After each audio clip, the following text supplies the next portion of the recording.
Good morning, good day, good evening. I am, as always, your host, Brodie Robertson, and I was waiting for the audio file to actually appear inside of my file manager before I actually started speaking. Because there's been a couple of times lately where I think that I've started recording, and I actually hadn't. Luckily, those were for short clips in an actual video. So I lost a minute of content. I lost 30 seconds of content, not I lost 2 hours of content because I'm dumb. Just had to make sure it was starting. Yeah. So, I didn't know how to start this stream. I usually sit there for a couple of minutes being like, do I want to start like this? Do I want to talk about this topic, that topic? I usually don't like to get directly into topic straight away unless there's some really big topic that I need to talk about. And I had an idea, and then I decided to shelf that idea because I got a way better idea. I got a way better idea because someone left a really dumb comment. Actually, maybe step back for a second and reevaluate your life choices kind of comment. So, not as bad as the other one that I got, but this guy's been getting on my nerves recently. So, he said, full context. Someone said to me, hey, unrelated to the video, but I think you should stream Persona 4 Golden. I'm guessing he saw the podcast from last week where I mentioned that I bought it during the Steam sale. So, yeah, not related to the video. That was on my CoPilot video. Not related to the video at all, but I'm happy to answer the question. I was like, yep, I'm considering it. I don't know whether I'm going to stream Golden. Golden's a very long game. It would take probably half a year at the rate that I stream, so I'm not really sure whether I want to, but definitely considering it. I will be playing it in my spare time otherwise. And then the comment I got as a reply is, Hypocrite alert, professes the importance of freedom, yet is considering to promote proprietary games. Now, the funny thing about this guy is every single comment he leaves, no matter how dumb the comment is, always has one like on it. Now, I don't know about you, but I have a feeling he might be liking his own comments because they get a like within a minute of them going live. Maybe he just has a bunch of fans following him around, always upvoting his comments. Very possible. But considering that most comments in a YouTube comment section don't have any ratings on them whatsoever, I'm gonna have to guess that he upvotes his own comments to make them look like someone's actually agreeing with him. Yeah, so he complained that I was gonna play Persona 4 Golden, even though I talk about free software and I promote free software. My response to this was, and do you have a bank account? Even Stallman, who is, was the leader of the FSF and is the face of the free software movement. Even Stallman has a bank account. And I guarantee the bank account he's with doesn't operate on free software. Do you know how I know that? Because none of the banks operate on free software. Because there's just not banking software to do that. So even Stallman is willing to use proprietary software. And yeah, I don't think that, Atlas is going to start releasing their games as free software. And I want to play those games. So, do I not play those games in the hope that one day Atlas will? Or do I accept the way that reality is and accept that while a lot of software can be made free software and should be, and I'm more than happy to promote that, say a text editor, a browser, your operating system, your video recorder, things like that. I'll promote those as the options that are free software, or if there aren't any free software options, at least the open source option. And for things that will never be free software, I'll just accept it as it is. That's the boat that I'm in. I'm willing to accept that some battles will never even be started. There's not even oh, will it be one? No, that battle is just never going to be started. You're not going to be able to turn the entire world of proprietary software into free software. But that doesn't mean there isn't some benefit in encouraging more free software. I think that taking a step in the correct direction is better than getting stuck at the starting point, being confused why nobody else is agreeing with you.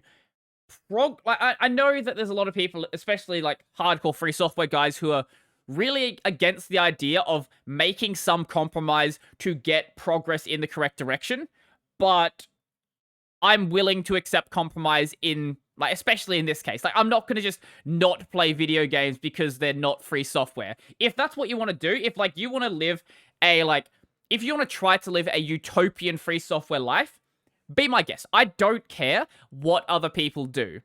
That's fine. But I want to play some Persona. So, I'm going to play some Persona. Let's see if we can find some other comments this guy left, because they're all lots of fun.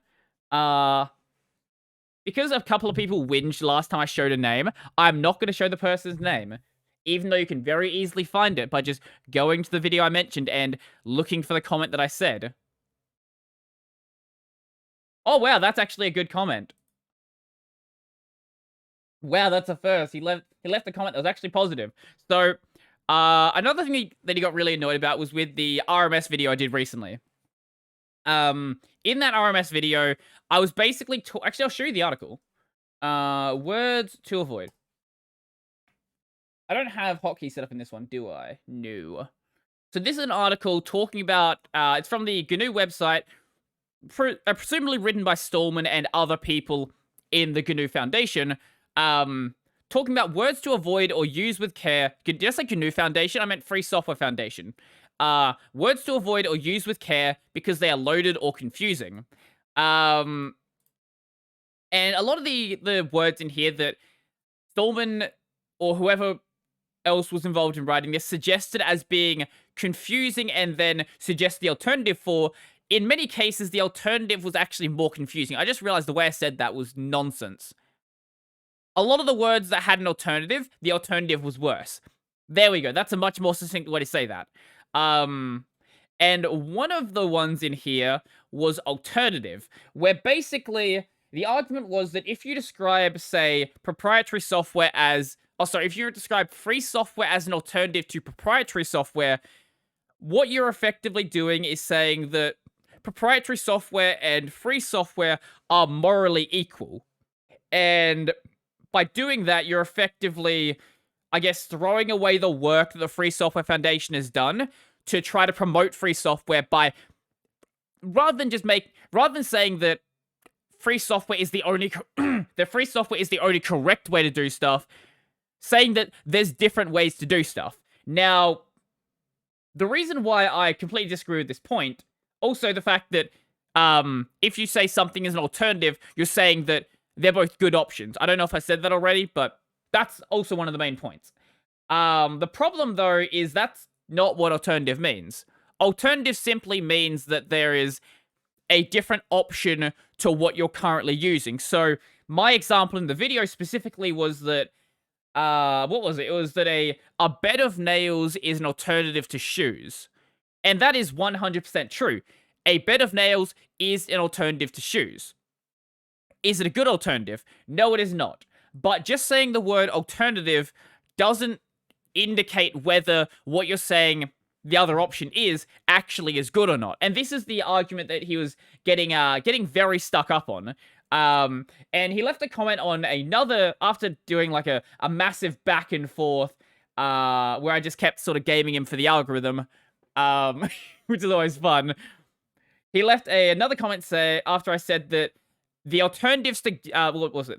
At the end of the day, for anyone who doesn't care about GitHub mining their code, keep using it, but there's so many good alternatives that complaining about it doesn't make sense.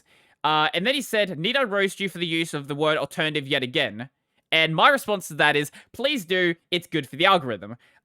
Surprisingly, got a positive comment from that, so hey, he's a good sport as well.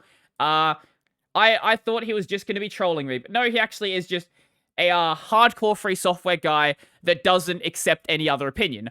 But he is willing to joke a bit about it, which I can accept. I can respect, not expect. Yeah, respect is the word I'm thinking of there. I can respect that position. He said, "You're such a good sport, Brodie. We need more hackers like you." Not a hacker, but I'll take the compliment. Yeah. Actually, because I'm talking about videos that came out recently, I want to talk about the CoPilot video. So, if you don't know what GitHub CoPilot is, basically, actually, I'll show you the website. Basically, what it is a GPT-3 powered AI pair programmer. GPT-3 is basically it's a massive AI project that is aiming to take over the world or whatever you do with neural networks these days. I forgot what the name was for a second. Maybe I need an AI pair programmer. So your AI pair programmer with GitHub Copilot gets suggestions for whole lines or entire functions right inside your editor. And you know what? Really cool tool. Absolutely amazing tool. The problem, though, is there have been many instances where it's been regurgitating code that is licensed in a way that may get you sued. So it's been regurgitating some GPL code. Now, this is a problem because if you regurgitate GPL code into a proprietary project, well, now you have GPL code in there, and that's not good because if your code has GPL code in it, that code also must be GPL'd. That's a simplified way of saying it, but effectively, if you have GPL code in your project, legally you need to make that code free software. And GitHub doesn't really think this is much of an issue because they just allowed the neural network to be trained on GPL code. So I'm worried for the future of of development. I know there's people talking about, oh, GitHub Copilot is going to like steal developer jobs, all that. And one day, yeah, some sort of AI system like this will absolutely be able to replace human developers. If you think that development is somehow never going to be automated, you are absolutely out of your mind. Anything that can be automated will be automated at some point. And while development is a creative task, I don't think that it's outside the realm of AI. I look at AI as a very what would be the word for? I look at AI in sort of a or AI and also human creativity in a very, I guess, mechanistic would be the best word. I don't know what the word I'd be using for, but I don't think there's anything special about the way that humans approach problems that can't be replicated by a machine. Maybe that will turn out to be inaccurate, and one day we'll find out that the magic gooey stuff in our brain isn't just a bunch of electrical signals, a bunch of electrical signals going back and forth. Maybe it actually is magical stuff in our brain doing whatever, I don't know, connecting to like the DMT hive mind or something. I don't know. But unless that assumption is correct, I'm gonna be under the assumption that anything can be automated with a complex enough system. So I'm not worried about Copilot doing that yet. GPT-3 is very, very far away. Maybe GPT-4, GPT-5, but I don't, yeah, at this stage, I don't think it's gonna happen. The point that I'm worried about with Copilot, though, is new developers basically using it without really thinking about the legal ramifications that can come along with doing so. The problem that we have is that code synthesis is in one of those very gray legal areas. I know more than I wish I knew about fucking US copyright because I did an entire assignment based around AI and US copyright. I obviously don't know enough to be a lawyer, but I know more than like the average person. And AI is in this very weird legal gray spot where we're not really sure how to actually treat the system. We don't know if we should be treating the AI system as a tool. Like, say, if you were to, I don't know, plagiarize someone else's book, and you did that with a computer, the computer isn't treated as some separate entity that can be sued. It's not like if you use a Dell computer to, you know, plagiarize a book and then go and sell that book, that Dell can be sued for that, because it's thought that the tool that you're using can only get that task done because you're the one controlling it. So that's the way that most traditional things work. But there's also this idea that maybe the AI system should be treated as its own separate entity, like as if it's someone else doing the plagiarism. So if, say, your friend was to plagiarize a book, you wouldn't be the one to actually be at fault for that. The way this would effectively work is, at least one of the methods it would work is if, say, CoPilot was to, I don't know, plagiarize the Quake code, for example, and put that into a proprietary game engine, then it would be the company behind the AI system that would be at fault for doing so. And at this stage, because of how rudimentary AI systems have been really up until maybe the past 10 years, law is very far behind on how to actually approach this situation. So there's an article right here from The Verge, actually, that I presume sums it up well. GitHub's automatic coding tool rests on untested legal ground.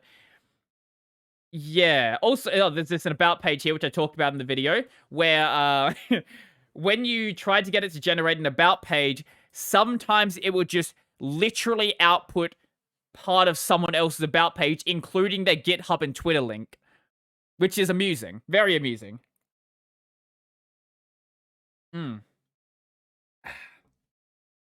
Apparently, the about page was supposedly generated for a fake person, but it linked to an actual GitHub profile. That's beautiful.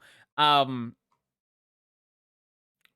not surprised that my public repositories are part of training data for CoPilot. Yeah. Well, if your code's on GitHub, it's part of the training data.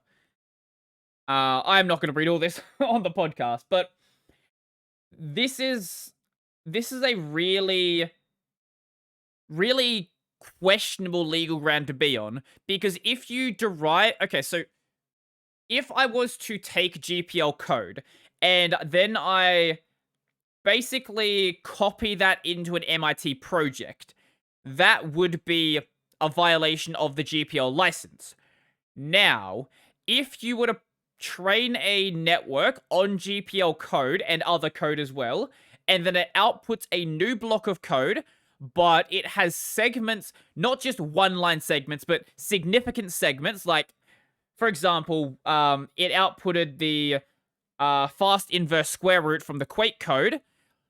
If it outputs a significant segment like that, is that the equivalent of copy and pasting the code? Copy and pasting the code? I don't know. What I do know is that there is going to be a team of lawyers that make a shitload of money trying to answer this question. And what I would say, I made this conclusion in the video. If you are operating a company or you're a developer at a company and you have somewhere to contact your company's legal team, do not use CoPilot in a development setting if you are worried at all. I think that being worried is how you should be with CoPilot. I do not think that CoPilot should be used in a commercial context until these questions actually get asked. Because if you do, and you're the first one to go down, that's going to be a very big problem for your company. And I don't know who would ultimately be responsible, if it would be the company who ships the code they copied for, or they generated or synthesized with CoPilot, or if it would be GitHub. I really don't know. And that's why I think it's ultimately safer just to give this some time. I think it's perfectly fine to use in an open source context. No one's going to go after some like random project that has 1 star on GitHub just because they have some code that violates the license. Unless you are incredibly petty, no one's going to do that. But if, for example, I don't know, you're a Facebook and you use CoPilot, you release something under MIT and it has GPL code in it, that's a much bigger problem. And if you are operating a big open source project like, say, a GIMP or a Blender or I don't know, any of the big open source Facebook projects or anything like that, I think if you're a high profile target, using Copilot as it currently stands is probably not legally advisable. I that's what I would say. Now, as I said, I am not a lawyer, but I think the safe approach is to just wait until lawyers have actually answered this question. And it's also going to come very much down to different different regions. I wouldn't be surprised if, say, like the US and Europe have very different rulings on how this is handled. And I think this had to happen at some point. I don't think there was any way we were going to get much further into the future without having some like AI pair programming tool that does as much work as something like Copilot does. It makes sense that GitHub is the first company to properly do it. I know there have been other tools, but GitHub trained it on the billions of lines of code on GitHub, and it's actually a really useful tool. You can get amazing output from this. So it had to happen at some point, and these questions had to be answered. I just don't know what the answer's ultimately going to be. This isn't this isn't something that can be simply answered by some dude on YouTube. All I can say is just be careful with what you do with it. Yeah, that's pretty much it. I think it's cool. I do think the tech is really cool. I will give it that. I like the idea of neural nets. They're pretty cool. You could do some fun stuff with them. But be careful. I need to get an ASMR mic just to do some stupid stuff like that. I've been considering buying a new mic. I've mentioned it before. I want to buy a Shure SM7B. They're probably still stupid expensive because it's a Shure, and Shure mics are very expensive. And the answer is, it is very expensive. Fuck off. Stop pretending like the recommended retail price is $1,000. Anyway, we're not going to get back into microphones. I've talked about microphones too often on this channel. What I want to talk about is, you know what? Actually, yeah, we'll do that. I want to talk about my new keyboard. So, can I pull the cable? There we go. So, I've replaced my Vantar, my Cougar Vantar. I now have a Cherry Stream. It is once again a scissor switch keyboard, but the build quality is considerably better.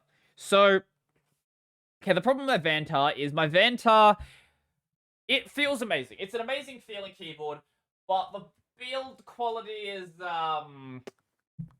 how you say, lacking. Yes, lacking is a good way to put it. So, occasionally I would notice if I bumped it, the lights would flicker out for, like, maybe half a second. No, maybe in, like, a tenth of a second. But if you were, like, pressing any key during that time, that key would not be registered. So, I think that the keyboard was sort of...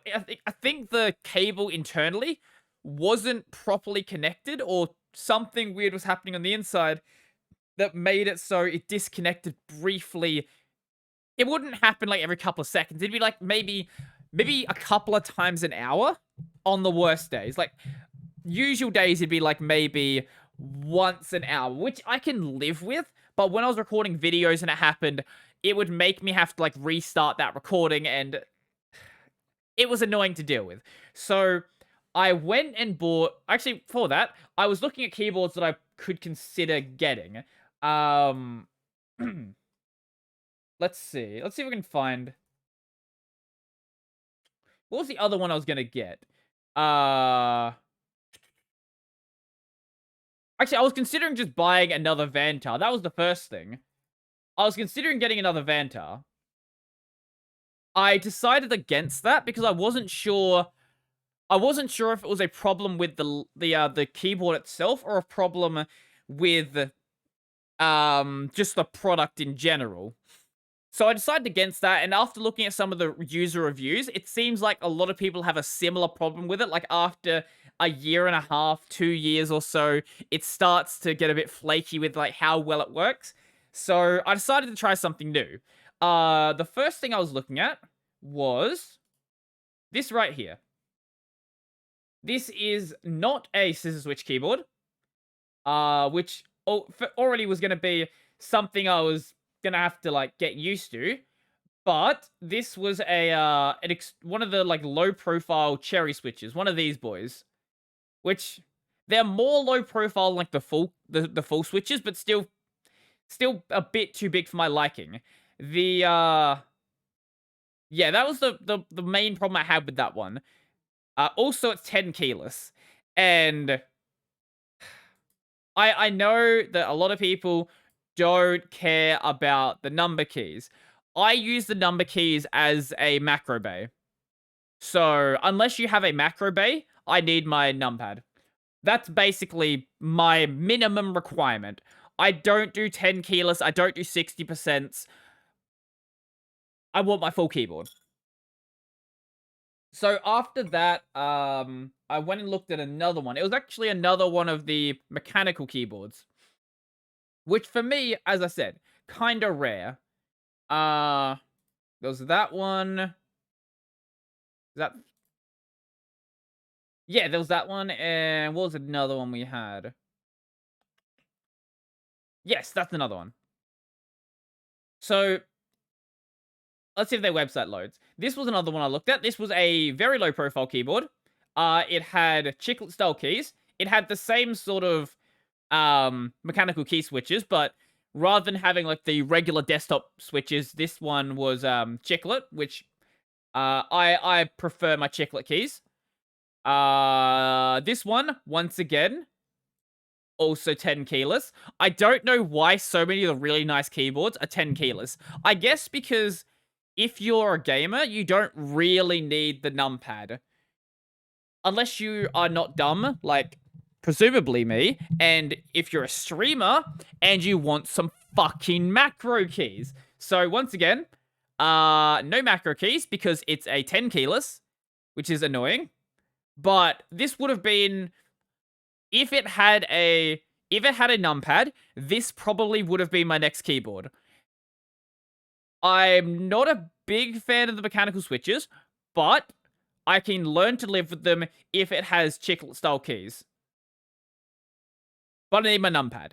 And if someone knows a version of this keyboard that does have a numpad, please let me know and I will consider buying it as my next keyboard. Now, one after that. This is the first one where I was like, okay, I am very interested in buying this.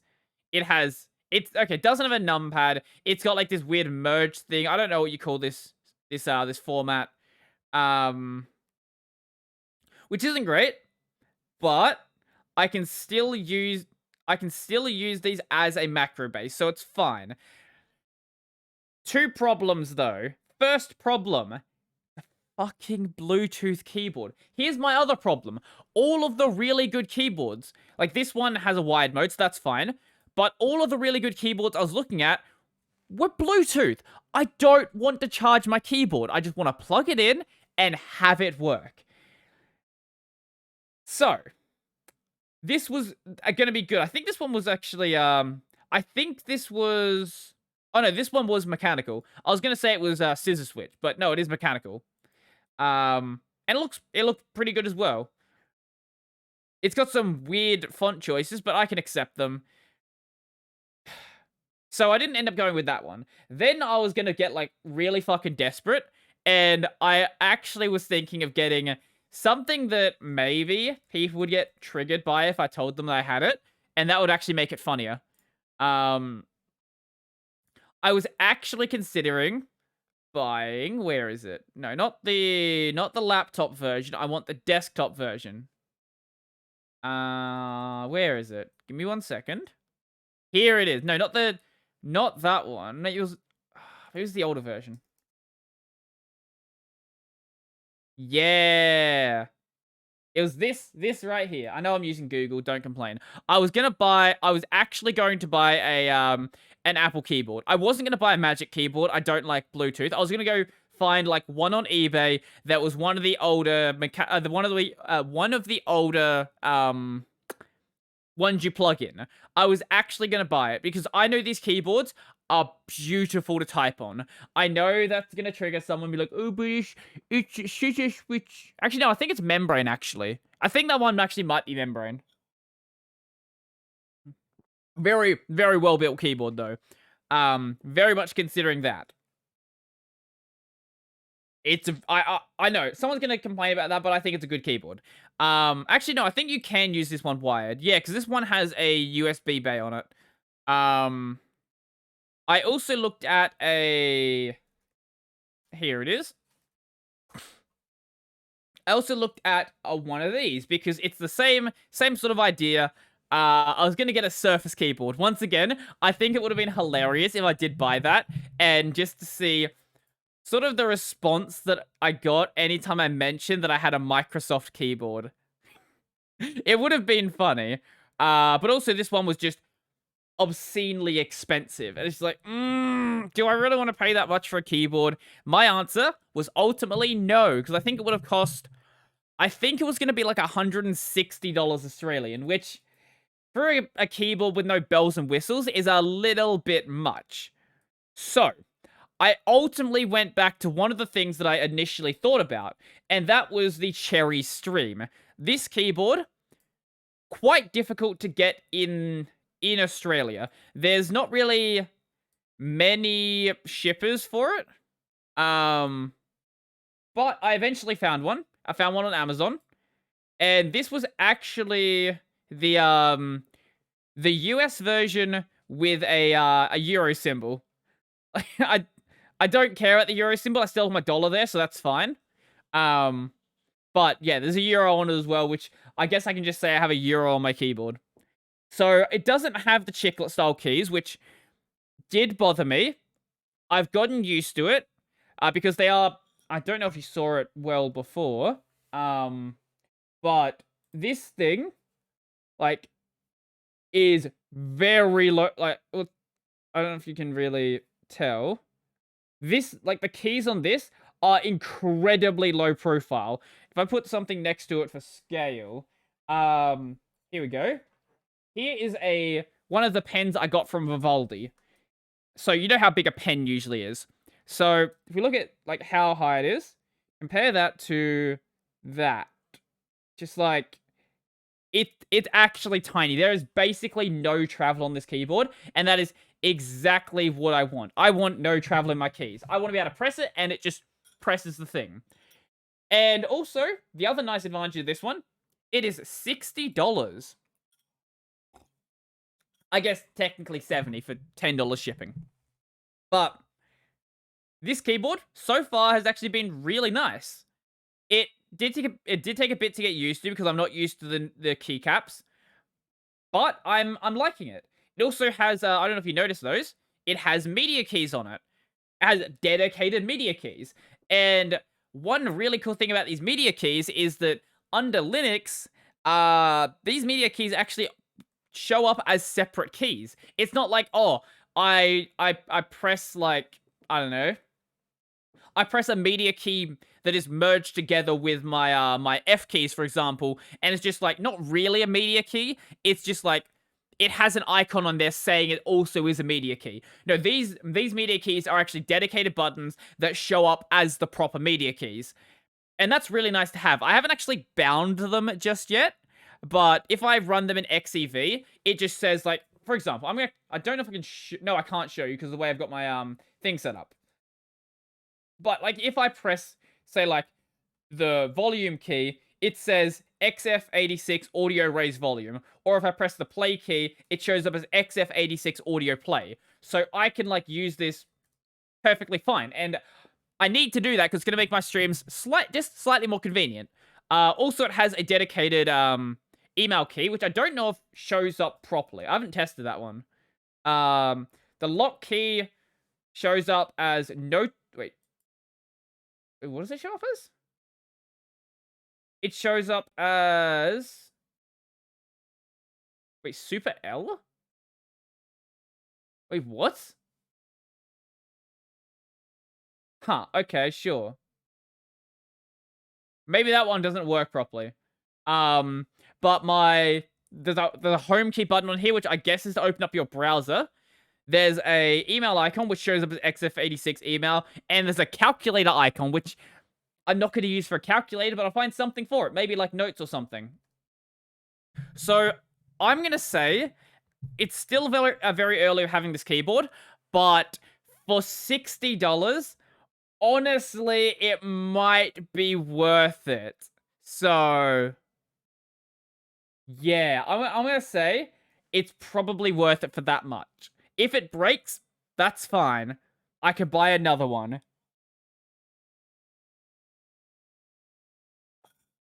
But it already feels like the build quality is considerably better than the Vantar anyway. So, yeah, I'm expecting it to last longer than, like, a year. I didn't even spill anything on the Vantar. It just, like, stopped properly working, which is just honestly annoying. Yeah. Things. I do need to fix up the bindings, though. Oh yeah, one thing that I was gonna have a problem with, the only sellers that I could find in Australia for the Cherry were selling the European version. Now, this version had the dumb enter key, where you had, like, the big enter key, which also moves some other keys around. I'm just like, can you, like, not? I want the US version, please. I'll take anything along with the US version just to get the US version. I finally got it, and yeah, now we're good.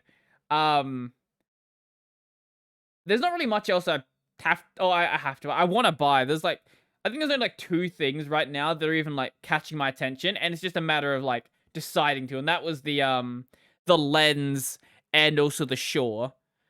Both are very expensive purchase, so it's just like when I decide to do it. Actually, speaking of purchases, yeah, purchases. I've been applying for a credit card recently. I don't think I mentioned it last time. But the other week, I started applying for a credit card because at some point, I want to buy my own house. And right now, I don't have like any sort of credit rating. And, you know, getting a credit card's sort of just the easiest way to do that. But holy crap. I think the banks want more information than the tax office does. I honestly cannot believe how much they were asking for. So they obviously wanted like the basic information, you know, like your age, birth date. What is age and birth date? Your birth date, your name, your address, your phone number, email, your employment, things like that. Basic stuff that sort of makes sense. But the problem though is that a lot of the other information they ask for, like your income and like how much your expenditure is and proving that information. It's just like, guys, you're going to confirm this stuff with the tax office. How about, I know it's going to sound crazy, how about you just ask the tax office? Because, like, all of the stuff they ask for, like, can you send us your tax return? Can you send us your recent pay slips? Can you send us, in Australia, we get this thing called a PAYG summary, which is pay as you go. Basically, it's like, it's a overall summary of how many pay slips you got throughout the year. They ask for that. They ask for bank statements. The bank that I'm with asks for bank statements from me. So, how about you check your own database? Why do I need to send you something in your own database? What is the point of that? Like, the reason why I say that part specifically is dumb is because at the start of, like, applying for the credit card, it says, are you a new customer or are you someone already with this bank?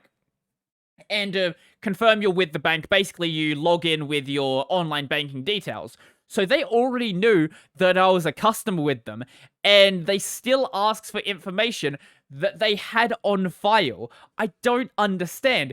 It baffles my mind how they are this incompetent. I don't know if this is just like a normal thing for applying for a credit card, or if it's just specifically my bank.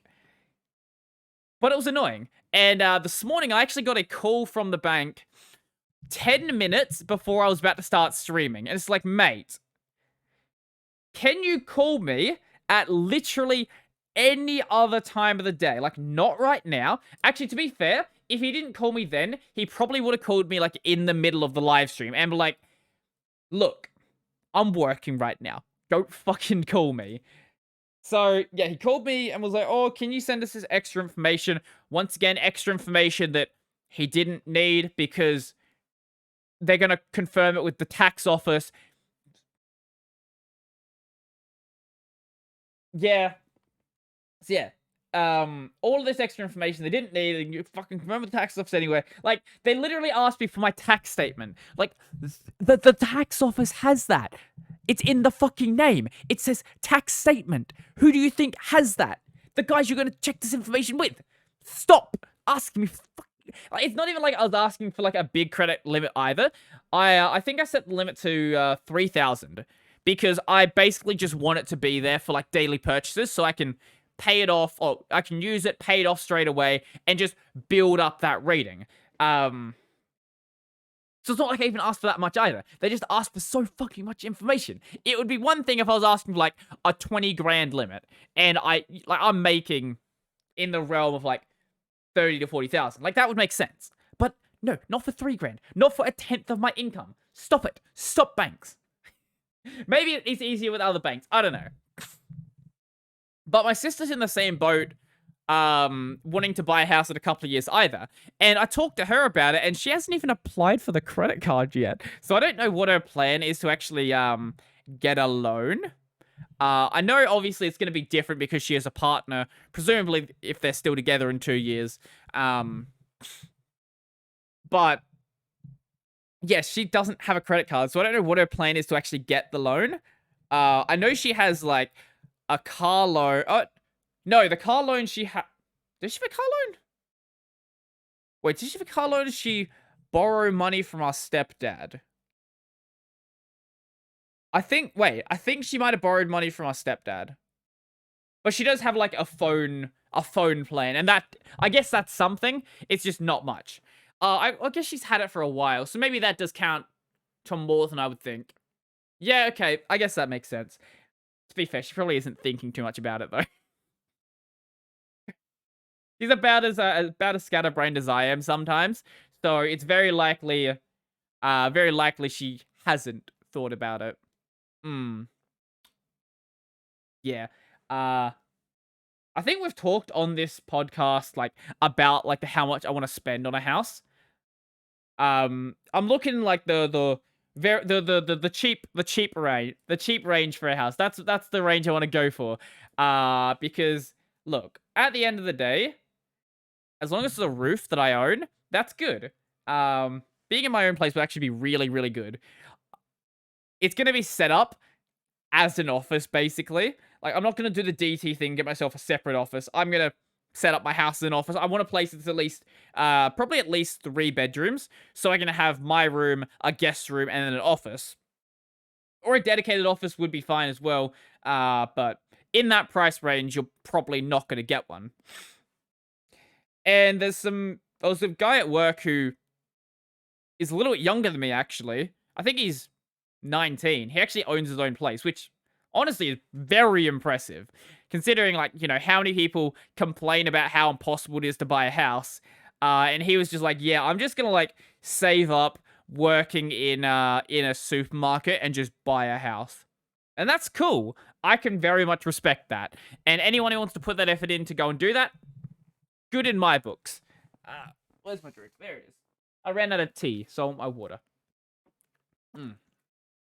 So one day it'll happen.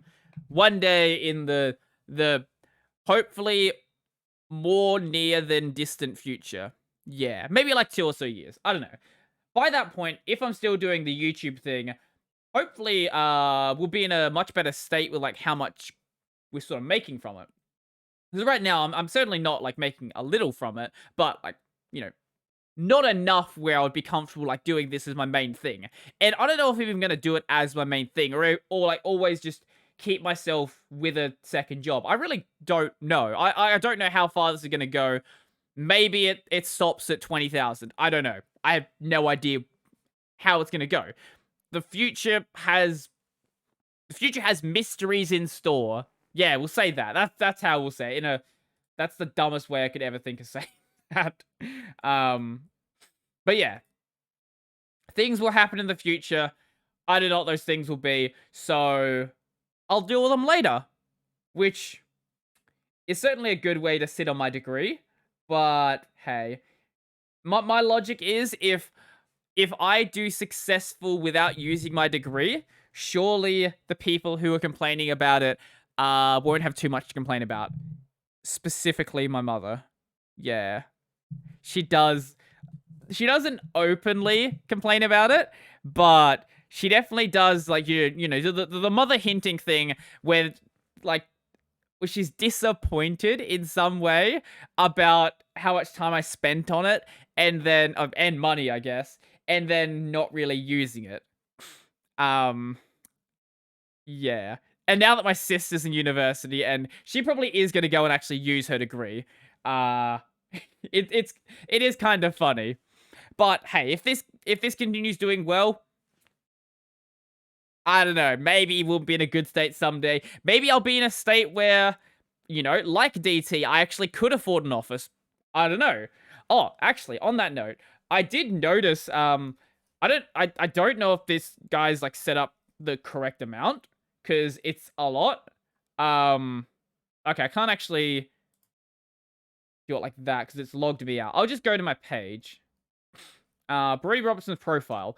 I got an email from Liberopay before. I don't really ever use Liberopay because there's like, you know, no one actually on the thing, except now there is, because one person decided to become a patron there for $5 a week. I know it says $7.38, but that's Australian dollars.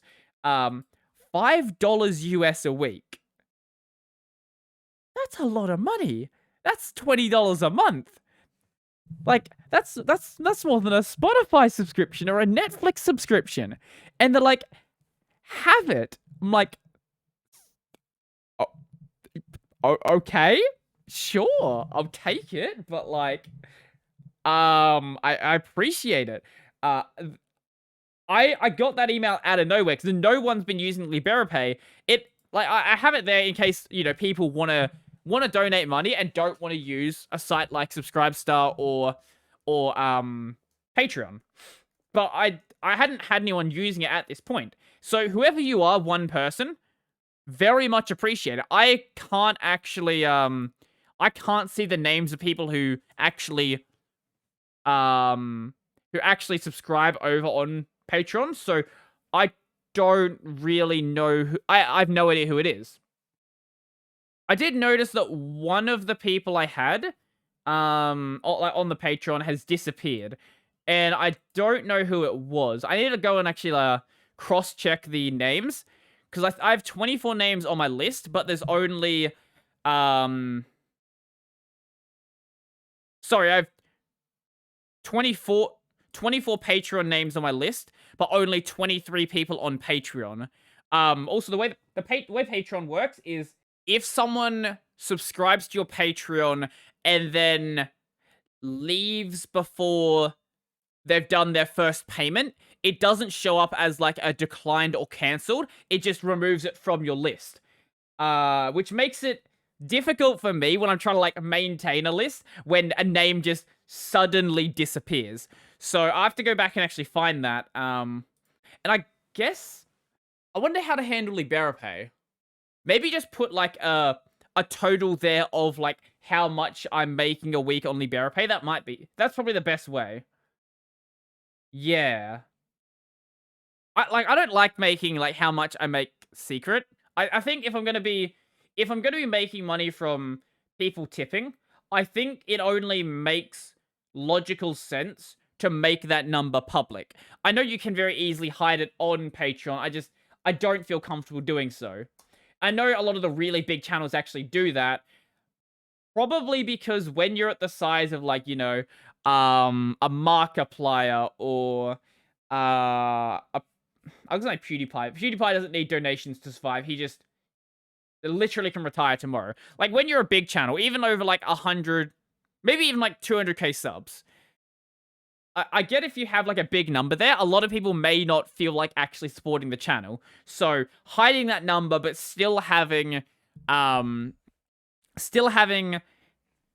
many total patrons, members of the the Patreon are there, I think makes sense in that case. I just don't feel like that. I I don't feel like that is the most honest way of doing it. I want to make the number public. Yeah. I can't think of any reason why I would ever go and hide it. Like, yeah, I really don't know of a reason. I would make how much I make from ads on YouTube public if I could make that public. Jesus Christ, DT makes a shitload of money. My man, 285 patrons, $1,748. That's fucking mental. And that's just from Patreon. I can tell you how much DT makes because I can do math. So if we do actually, I want to sort of work that out. How many views is DT getting? DistroTube. And I know he doesn't have any sponsors, so his Patreon plus his ad revenue should be everything, assuming he doesn't do a live stream and makes extra money from that. Okay, so over the last 30 days, he got 988k view. Yeah, 988k views. So divide that by, I'm going to do a rough number. Divide that by 180. So let's say 5.5. And then let's do 350 times by 5.5. Okay. And now 1925 AUD to USD. So that's 1400 USD, give or take a few on either side, for how much DT's making a month on ads by itself. And then on Patreon, that would be 1300. So let's say he makes like 2800 a month. That's rough. That would be roughly about correct. That's a lot of money. Fucking hell, that's a lot of money. Obviously, you can make more doing, like, a dev job, for example. Like, I don't know about other countries, but an Australian dev job entry salary is usually around 40 to 45,000. This is why Australia is a very expensive country to be a company in, because of how stupid our junior salaries are. Actually, how stupid all of our salaries are. Like, I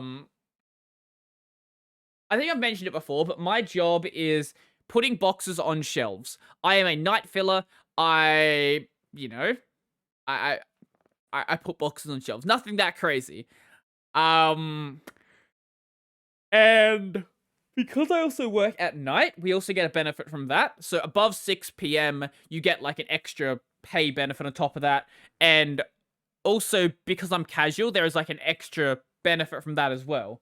So I'm on like $32 Australian an hour to put boxes on shelves. Like, it's not a difficult job at all. But like, you get paid stupid money here. But also, tax is also very high, and general living expenses are high as well. But it still works out to be a lot of money. Like, way more money than it should be. I don't know, maybe people are bored about me talking about how stupid pay rates are in Australia. Actually, this is why there's a lot of people out there. Like, I know people in their like 30s and 40s who still work in supermarkets because it's a very easy job, and because of how much you get paid. Like, there's no reason to really get a better job. Like, obviously, at some point, jobs like this will be automated, but that's still a very long while away. Unless you work on the checkout, then that's probably a few years away. But like stacking shelves, that's difficult to replace because of like the different, what's the word? The different level of strength you actually need to hold the objects, and because the shelves are designed to be interacted with by people, not interacted with by robots. Actually, that reminds me. This morning I saw this video from Tom Scott about exactly that. So, Tom Scott, robot arm. Sure, that should come up with it. Nope. Ah, here it is. So it's a video titled, How Many Robots Does It Take to Run a Grocery Store?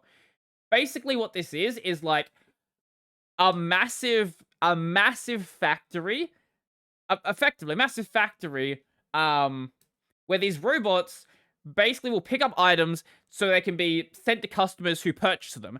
It's just a mostly fully automated grocery store, with the exception of human operators to make sure that the machines don't break down and, you know, become a problem then.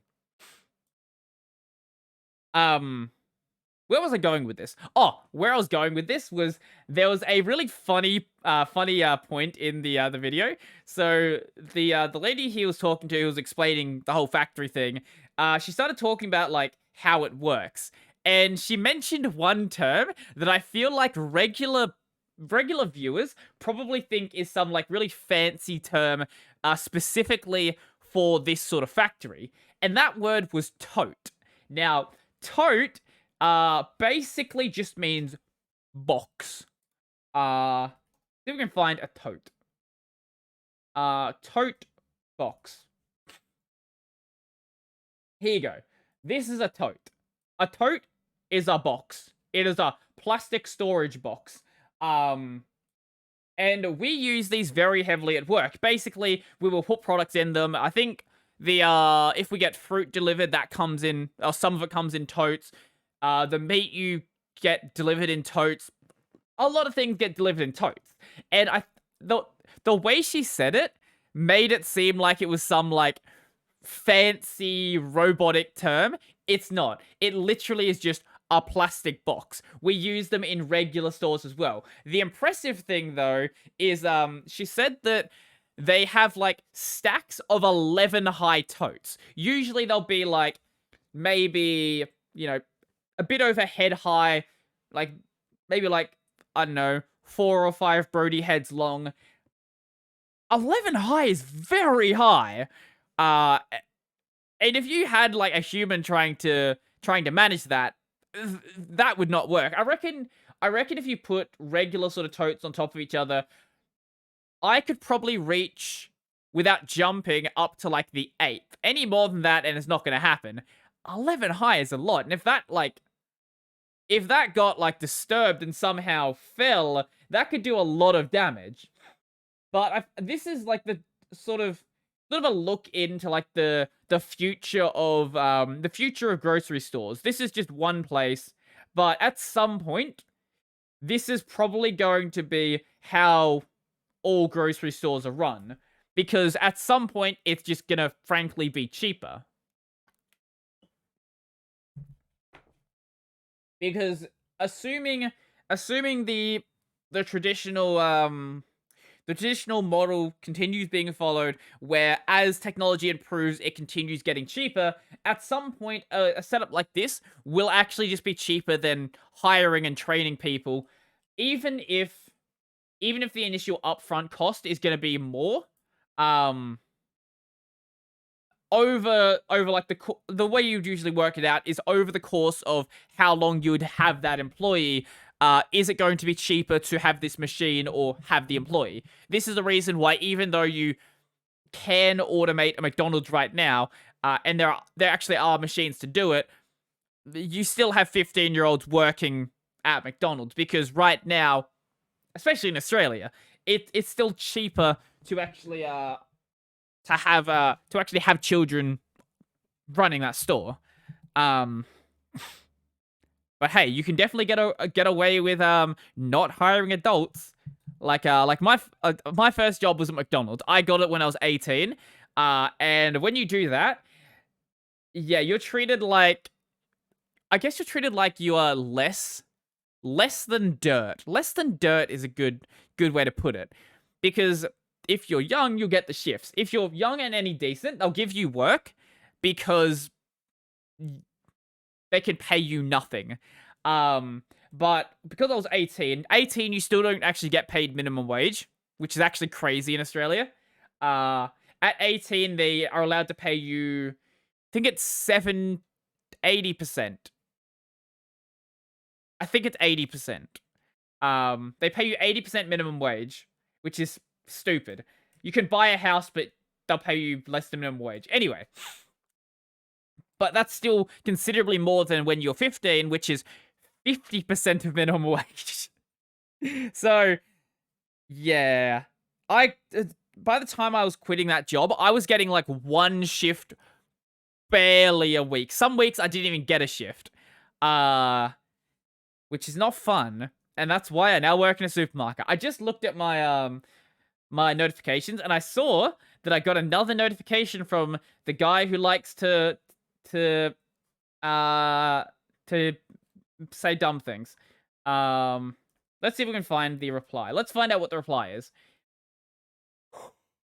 Oh, let's see. So this was about him calling me a hypocrite for playing video games, and I said he has a bank account. The comparison is flawed. Bank accounts are unfortunately necessary in present-day, non-third world societies, whereas games are completely optional. Secondly, the fact that everyone has at least one bank account doesn't imply that I specifically use proprietary software, which I assume is why you brought up bank accounts in the first place. Wait, what? Secondly, the fact that basically everyone has at least one bank account doesn't imply that I specifically use proprietary software. No, it actually does. Like, unless your bank uses free software, you use how do I spell proprietary software on a day-to-day basis. Let's see, what else can I bring up that maybe he said, okay, games are optional. What could I mention that is optional that he probably uses in his daily life?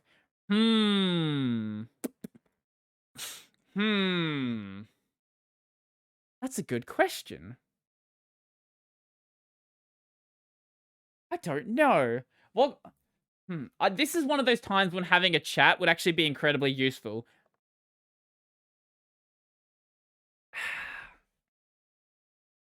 Also, once again, he is liking his own comments, which, you know, is always fun to see. Always very fun to see. Bank accounts are unfortunately necessary in present-day non-third world societies, whereas games are completely optional. Yeah, actually, here we go. You don't need a bank account.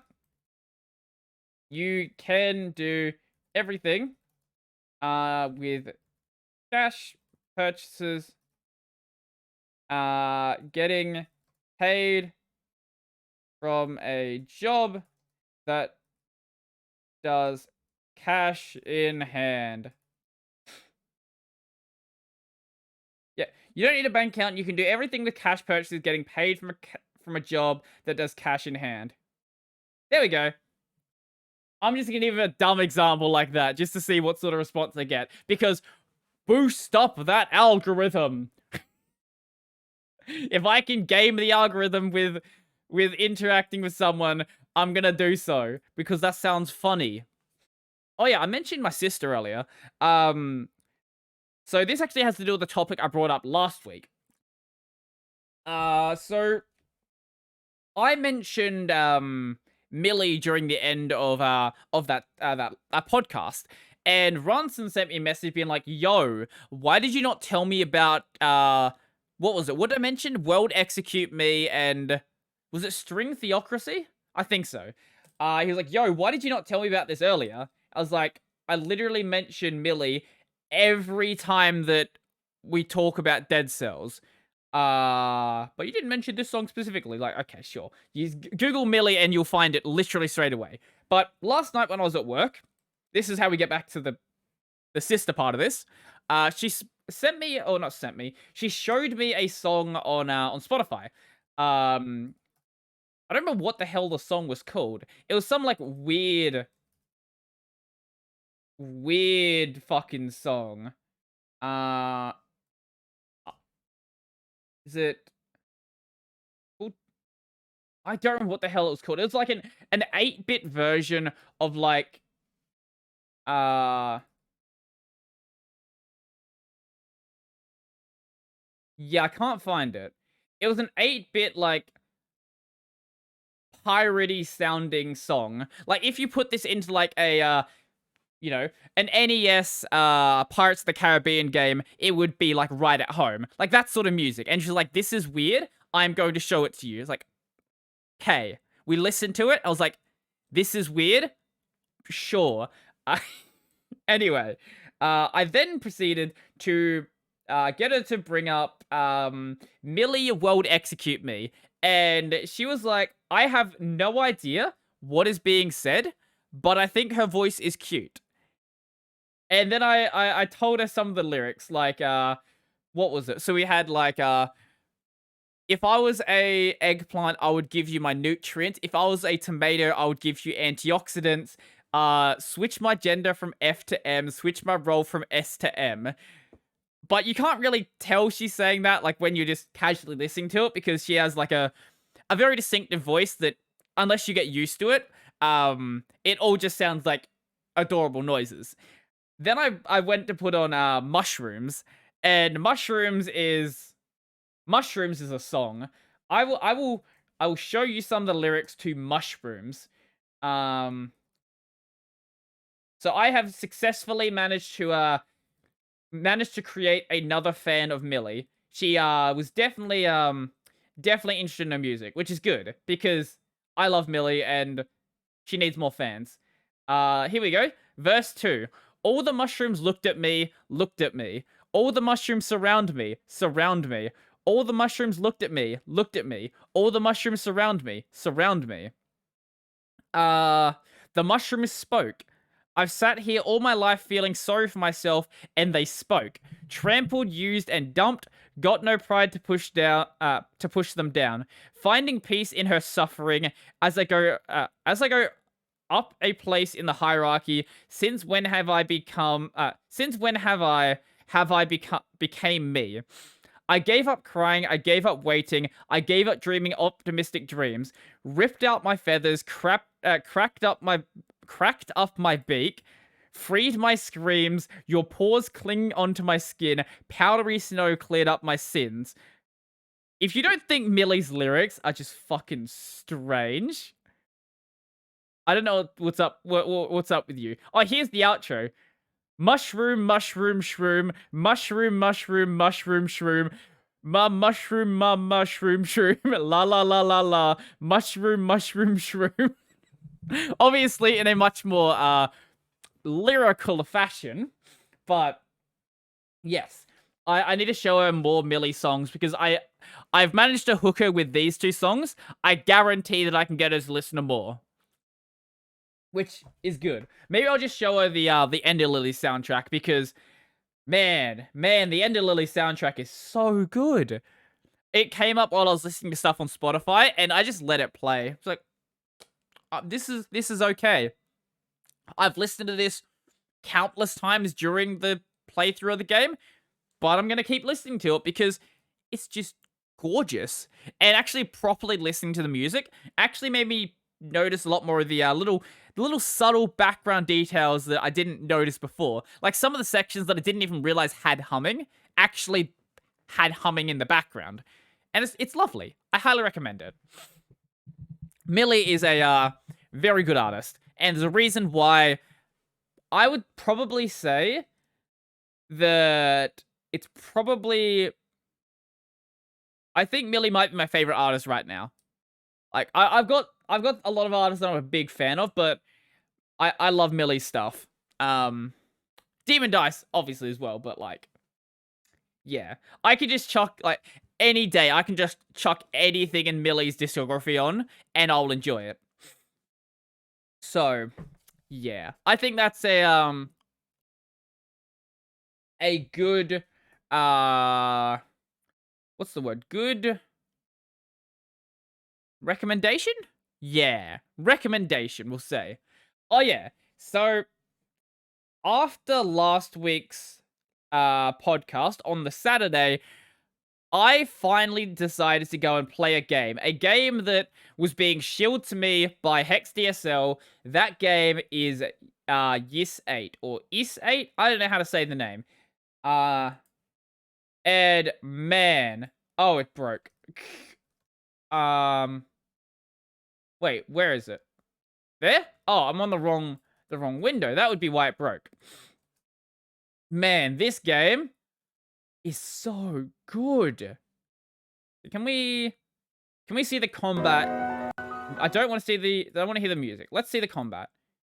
Like, this game is honestly really, really fun to play. I don't think I've ever played an action RPG that has combat that is this fluid. So the two characters I've unlocked so far, I've got Adel and Laxia. They both play amazingly. Like, I thought, ever since playing Tales of Berseria, I sort of expect a JRPG to have some characters that aren't fun to play. Like, maybe, there's, like, I don't know, one's a bit too slow to, you know, use comfortably. But no, they both attack really quickly. This game sort of emphasizes very, very fast-paced combat. And speaking of soundtracks, holy crap, this soundtrack is so, so good. I wish I could play it, but it'll get copyright claimed probably straight away. I don't know, maybe, because it is a game soundtrack, it might be fine. But I highly, highly suggest, where's the thing? I highly suggest listening to the, actually, I'll find what the first song in the game was called. Yes, is it 8? Yeah, 8, OST. The song is called Sunshine Coastline. This is the first song in the entire game after you do the introduction area. It's just like fucking metal the entire, like, you're just in a grassy field. Like, there's nothing that crazy happening on. There's a couple of little enemies like coming and attacking you, and it's like do do do do do do do. Like, what is happening? What is happening? I don't understand this. Why is this music so hype? I am in a grassy field. There is nothing going on. I don't understand this. It's a very good game, and apparently the entire series is very well known for having just good music. And this is rare, not for just JRPGs, but for games in general. Most of the time, game soundtracks are very forgettable. But both this and Ender Lilies have a beautiful soundtrack. Presumably, the rest of this game is going to have an amazing soundtrack either. Honestly, I would put the soundtrack for Yes 8 on the same level as, like, the Persona soundtracks. Like, maybe even higher. I adore the Persona 5 soundtrack, and I will listen to it constantly in my spare time. But there are sometimes, like, some songs in the soundtrack that I'm not a big fan of. I have not found a song I don't like in this soundtrack. They're all fucking insane. And it's not just for this game either. The older games have amazing soundtracks either. As well as what I meant to say. So I'm only a couple of hours into this game. I love the combat. I love the soundtrack. It's got this really interesting dodge mechanic, actually, that I don't think I've ever actually seen in any other game. So most games will encourage you to dodge roll to, you know, not die, which is a fairly good encouragement. But this game actually encourages you to dodge roll at the last second. And this is a really cool mechanic. So normally when you dodge roll in the game, you're like, dodge the attack. If you dodge at the last second, it activates this this mode called Flash Move. I'm gonna say Flash Move, called Flash Move. And what Flash Move basically does is you get like a speed boost, and not just movement speed boost, but also like attack speed boost as well. So if you manage to dodge at the last second, you can actually chain into doing more damage to the enemy. It encourages you to play this game like on the edge, trying to play as quickly as possible. And it is such a cool mechanic that absolutely fits with the way this game works. And I'm so happy it's there. I don't know if there are other games that have done that. Presumably something else has. But man, it looks, it's so cool. And it's kind of difficult to hit on like the smaller enemies, because sometimes the smaller enemies sort of get what's the word? You can't really see them because it's got sort of spectacle fighter sort of combat or combat effects where there's just shit everywhere. There's like effects constantly happening. And some of the little enemies you literally cannot see, but most of the time the little enemies don't do much damage anyway. But for the bigger enemies and the bosses, it's fairly easy to actually work out the timing as well. The attacks are not telegraphed in like the most obvious way, but once you get hit like maybe once or twice, you can start sort of piecing together the actual timing. Oh, the other thing, it actually encourages you to just use your abilities. This is a problem I have with a lot of JRPGs, especially turn-based ones, where you'll have all of these really cool abilities you can use, but your MP is going to be very limited. So you can use like a couple of them, and then you have to use like an ether, and then you have to use another one. It's like, it's fine, but I wish the game let you just use abilities more. This game, the abilities are a far less damaging thing. So it's not going to be like, hey, you just cast like a Fire Auger, for example, and everything died. But the abilities are very useful because you actually get bonuses from using them as well. So if you kill an enemy with an ability, I think you might get bonus SP, so you can use another ability, or it might be like bonus HP or something. And it encourages you to spam them out. Also, when you just attack things, you get SP to do attacks, or to do specials or abilities, which is awesome. And the other reason why you want to keep using abilities is because if you use enough abilities, so you have two gauges. You have your SP gauge and then your, I guess, finisher gauge. I don't remember what it's actually called. But the SP gauge is filled with attacks, and then the finisher gauge is filled with abilities. Once that's filled up, you'll do some like massive finisher attack and do a ton of bonus damage. So it really encourages that fast-paced, just attack the thing as quickly as possible sort of gameplay. And the other thing that very much feeds into that is, so it's got at least Ys 8 has a party system. I know the older games didn't, but this one does. And the different party members you have different damage types they'll do. The two characters I have right now, Adil, the main character, he has slashing damage, and then Laxia, she has a rapier. A rapier? Rapier. Whatever. And obviously that does stabbing damage. And different enemy types actually take different damage, or take more damage from different damage types. So right now there is these flying enemies, and if you stab them, they will take a lot of bonus damage and fall to the ground. Now, most JRPG character switch systems don't really encourage character switching, because if you swap characters, you'll like go back to where like the other person is standing. Not in this case.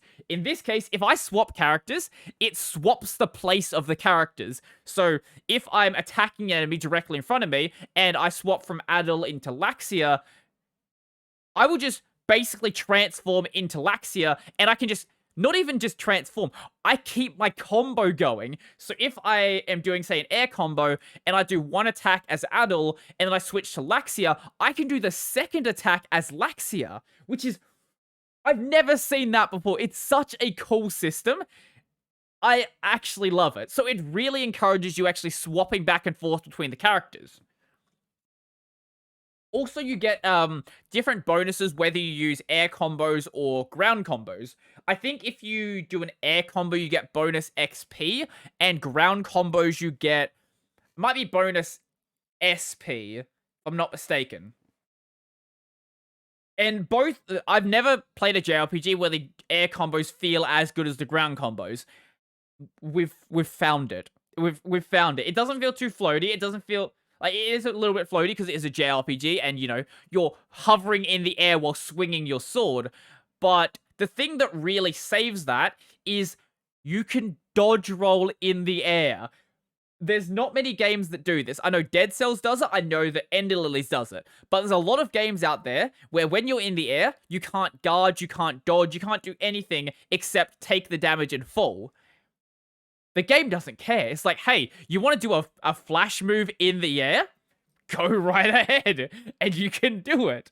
And then, like, switch into another character and just keep going like that. It's such a cool system. Man, I could keep talking about Yes 8 all day. I've only played a couple of hours of it, but I am genuinely in love with this game. It is so good. Speaking of Yes 8, though, Yes 9 just came out on PC. And apparently, according to the gaming shelf, it is the best Yes game ever, which is a very fucking high bar to come over, because Yes 8 was the best Yes game ever. Like, everyone who likes this series basically says that 8 is the best game in the series. If 9's also really good, that's pretty cool. There was a demo that's been available, but the what was I saying? The demo apparently works fine on Linux. And then we have this new game where apparently the full version also, it just works fine on Linux. One of the really cool things this game does do, I don't know if it's gonna, yeah, briefly shows it here. There's actually, like, parkour elements outside of just, like, jumping around the environment. So you can, like, climb up buildings in this game and, like, jump around the city like it's a fucking Spider-Man game. I don't know why, but you can do it. And Adel looks actually pretty cool in this game. Adel is the main protagonist in all of the games, but the story of the games aren't exactly connected. It's Hex mentioned on his episode when he started shilling the game to me, but basically they're entries in a journal talking about the life of Adel. So you could sort of treat Adel like he's not even a real character. He's sort of like the idea of an adventurer, basically. I really like the character designs in this game, though. Everyone sort of has, like, a, they sort of have more of a Berseria look, to be honest. Which I think's a good thing. I like the character designs of Berseria. Adel looks like a badass here, and is a cat girl. So, like, both of those are good reasons to play this game. And also, finally, look at this. The game doesn't look like a PS3 game. Now it looks like an early PS4 game. So we've improved. That's the one thing that is sad about this series. Because the series hasn't been that popular up until 8, it looks kind of shit. Like, graphically, it looks kind of shit. It plays amazingly, but, like, it looks like an early PS3 game. But I think with 8 and now 9, we've finally hit, like, where Final Fantasy was back in 98? Was it not, when the hell did FF7 come out? FF7 97. I feel like Yes sort of had it sort of had, like, the same sort of approach to becoming popular as or not approach, same sort of way of becoming popular as, like, Final Fantasy, where before 7, people did play it, but, like, it certainly wasn't as popular as 7. Then 7 dropped, and boom, everyone now knows about Final Fantasy. And the same thing sort of happened with Yes as well. No one knew about the series, then 8 came out, and it's like, holy shit, this series is amazing. Why did we not know about this before? And then after that, you continue getting more and more better games. It also doesn't help that I think there was, like, a 10-year gap or 8-year gap between Yes games. Let me see. Yes series. When did the games come out? Wikipedia to the rescue. Because this series has been around. The first game came out in 1987. 87.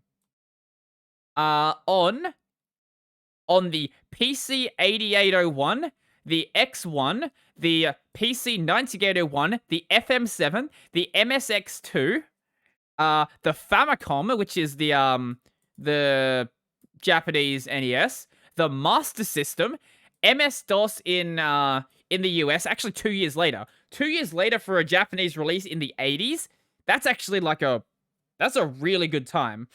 It came out on the Apple, the IIGS, 2GS, I don't know how to say that, and the X68000 in Japan.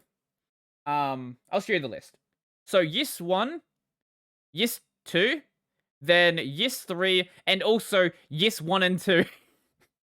I do love that YIS 1 and 2 are like now bundled together. Basically, YIS 2 is like effectively an expansion pack for YIS 1. So now whenever there are re-releases of YIS 1, it's always YIS 1 and 2. Then there was a 3-year gap. Then you got 4 Mask of the Sun and 4 The Dawn of Yis. Then a year gap. Then you got 5. And then there was a 8-year gap between 5 and 6. So, like, it sort of makes sense. Maybe in, like, I don't know. Maybe in, like, YIS 10? YIS 10? Do we get a game that looks like it's actually from the current year? Possibly. I don't know. I'm interested in what can be done with like the anime style with the like the next generation consoles. I guess the current gen now? I don't know. The problem that I see with a lot of games is they sort of a lot of anime style games, they start taking in more realistic elements rather than, you know, doing what Nintendo does, where if you look at, say, Super Mario Odyssey, while the humans in it are a bit funky looking, like, you can look at that and it looks like a contained experience, or like Breath of the Wild. Breath of the Wild has a very specific art style, but it actually makes use of the fact that it's on the Switch. Whereas there's a lot of games out there, like, say, Kingdom Hearts, for example, where they have the art style, but they start breaking it a little bit to sort of force the usage of, like, the higher end specs. Like, Sora looks a little bit funky in KH3, but like, here's Adol. Like, Adol still looks like he makes perfect sense in this entire series, and like his best mate Dogi, like, they still sort of fit the art style. Yes, also does sort of benefit from the fact the art style isn't 100% set.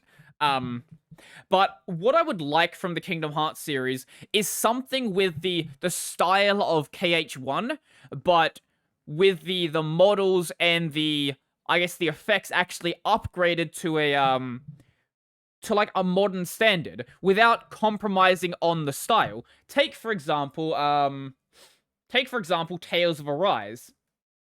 I think the problem with the Kingdom Hearts series is, now that the game's looking so good, I don't think Square Enix knows whether they want it to be whether they want it to be a Final Fantasy game or a Kingdom Hearts game. Like, Tales of Arise, like, this is a Tales game. You look at this and you're like, yes, all of this makes sense in the Tales art style. Like, you don't make stuff too real looking. You still keep yourself faithful to the art style. You make use of modern effects that weren't possible on older systems, but you don't go too far down the realism level. Like, this lava and this wall look beautiful, but it still fits in, like, the way you would imagine a Tales game to actually look. That's where I think the Kingdom Hearts is. I think that's where it's getting a little bit sidetracked. Maybe you think I'm completely wrong and you like the new Kingdom Hearts art style, but I don't know. I think after KH2, the art style sort of, I guess because there was such a long break between 2 and 3, they sort of lost how they should be doing it. I think is a good way to put it. The Neptunia series is a very good example of this being lost as well, where if you play, like, Cyber Dimension, for example, the trees and the grass look like they're sort of taken from a different game, and it doesn't give you as I think an art style, a consistent art style is very important to having a convincing experience. Like, obviously, a game like this doesn't look real, but it looks like it's all set in the same world. And I think that's the ultimate goal of an art style. And Nintendo is a company that really understands this. Nintendo is a company that has always had, like, the least powerful console in their generation, with the exception of the GameCube, which actually was a very powerful system. They've always had the least powerful console in their generation. So they've had to very much lean on their art style. And Nintendo does an absolutely fantastic job at actually doing that. Where when a new system comes out, it still looks like it's a part of the franchise. It takes advantage of just what wasn't possible before. I don't know. I think the Kingdom Hearts at some point will have to decide on where it's gonna head. I think the big part that really hurts Kingdom Hearts in that way is the fact that it does have the Final Fantasy characters in there. So it makes sense to try to push that Final Fantasy art style. And when you have someone like let's say you were to take like actually that's a good example. The final secret boss in KH3. What's his name? Yuzora. KH3 Yuzora. Like, if... God. Like, if you take Yuzora, and then you put him into, like... And then you just put Yuzora into, like, Final Fantasy 15, he would not look out of place. And that's the problem that's sort of happening with the art style. I don't know. I'm not saying it looks bad. It definitely doesn't look bad. That's the thing. It just doesn't look consistent. One day, though, maybe they'll work something out. Or maybe they'll just keep going down this route and make Mickey Mouse look really weird standing next to a Final Fantasy character. I don't know. We'll see what they ultimately do. I have no way to control it.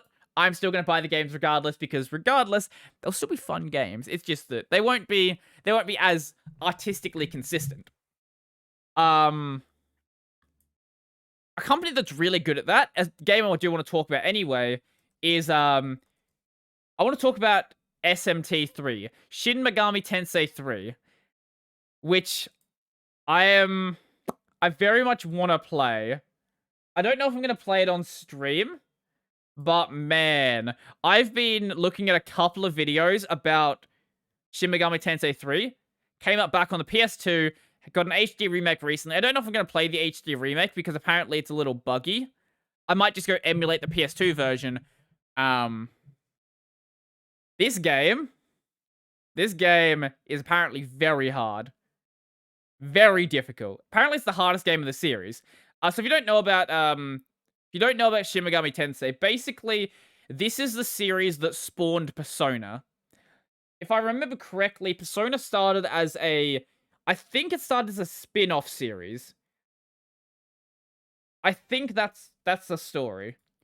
Persona SMT spin-off. I think the early Persona games... Yeah, it started as a spin-off series. Like, the early Persona games were like Shin Megami Tensei Persona, or Persona Shin Megami Tensei, whatever. However they ordered the name. So, I want to play this, because it takes basically, if you take Persona, and then minus out all of the boring life shit, and you just make it about battling demons, yeah, that's what this is. And the MC, he looks pretty cool, if I say so myself. He's got, like, these dumb tattoos. I don't know why he's got the dumb tattoos. I'm sure there's a reason for it lore-wise. But he's got these dumb tattoos, and they glow in the dark because, hey, why not? I don't think they're actually tattoos. I think they're, like, some sort of magic demon powers. I don't fucking know. Also, I can't play the song, but please go onto YouTube right now and look up SMT3 Fierce Battle. When I heard this song, This was the main reason why I wanted to play this game. I think I saw this video. Yeah, it was this video right here. Yes, I know. I watched one of these fucking bird memes in 2021. This song, man. If we're talking about music from earlier, this song. Apparently, it has lyrics. I couldn't tell because it was just screaming. Apparently, lyrics are something about like God has rejected us, and I don't know. I don't know what's happening, but it's pretty awesome. So yeah, I will have to play that at some point. If I don't play it on stream, I'm gonna play it regardless. It's just a matter of where. And I'm happy to go back and play an old PS2 game, especially a very good one. There's so many good games from the past that I just haven't played. Like, I haven't played most of the Tales series. I haven't played most of the Yes series. I haven't played any of the Shin Megami Tensei games.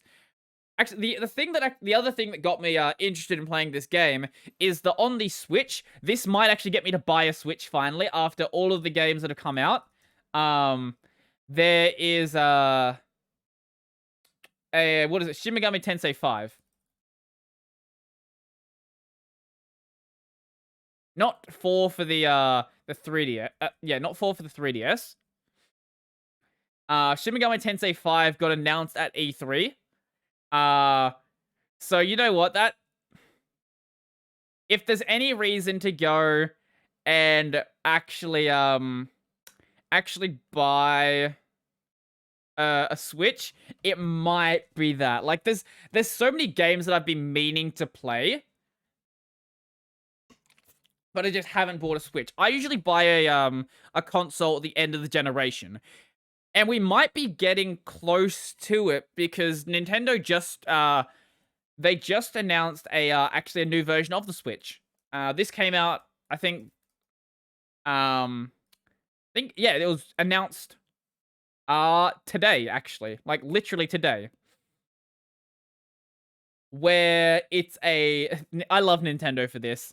Nintendo is such a great company for re-releasing products by making minor changes to them. Like, if you think that, you know, like the PS4 and the PS4 Pro was a minor change, mate, fucking Nintendo. Nintendo is, Nintendo's the kings of this.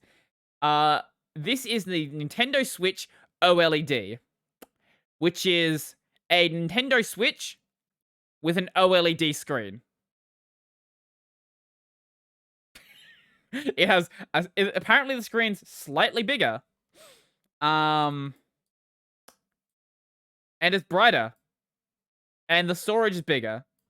Oh, there's a wide LAN port. That's good. But I'm not going to play online anyway. That's it. I think they also fixed the, there was problems with the stand or something. I don't know. Yeah. The good thing about this, though, is this means that the older Switch models will become cheaper. I don't know how much a Switch is right now, but it's more money than Brodie wants to pay. But if I stream stuff, I could justify it, I guess. I'm not making money on streams, but I've got so many games I want to play anyway, so like, I don't know. Ooh, that's expensive. $540 for the OLED model. Let's go and find out how much not the OLED model costs. Why have I now suddenly got hiccups? No, we're not getting hiccups like 2 hours into a podcast. Okay, so $425 for the regular Switch. You can get a Switch Lite for $240. That's the refurbished version. Okay. I see you. I don't know whether I want to pay that. I really don't.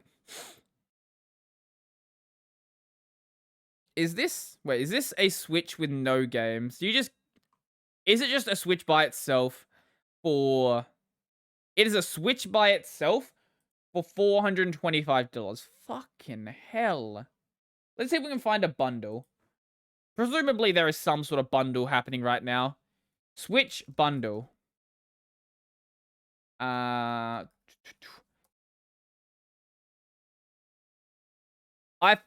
kind of find it hard to justify buying a console. Switch gaming bundles. Are there any bundles? Are there any bundles with good games? Wait, this can't be. Wait, what the fuck? Wait, hold up. Oh, sorry, it's a Switch Lite. I was wondering why it was so cheap. Wait. What? $403 with a game, but hold up. $425. Guys. No, I don't want to buy the stupid OLED one. I don't care. I'm not paying $500 for a fucking game console with no games. Go away. So, yeah, it's... Okay, for the Neon controls, so it's the same one. $425, no games. And this is on sale, apparently. And then $403 with a game. Now, I don't give a shit about the game that it comes with. So I'm gonna sell it. So that's like... What? Let's say I can sell it for like $30. That's way cheaper. Big W. How did you manage that one, guys? There's gotta be... Wait, there has to be something weird about that. Maybe it has like... Is that like a smaller storage or something?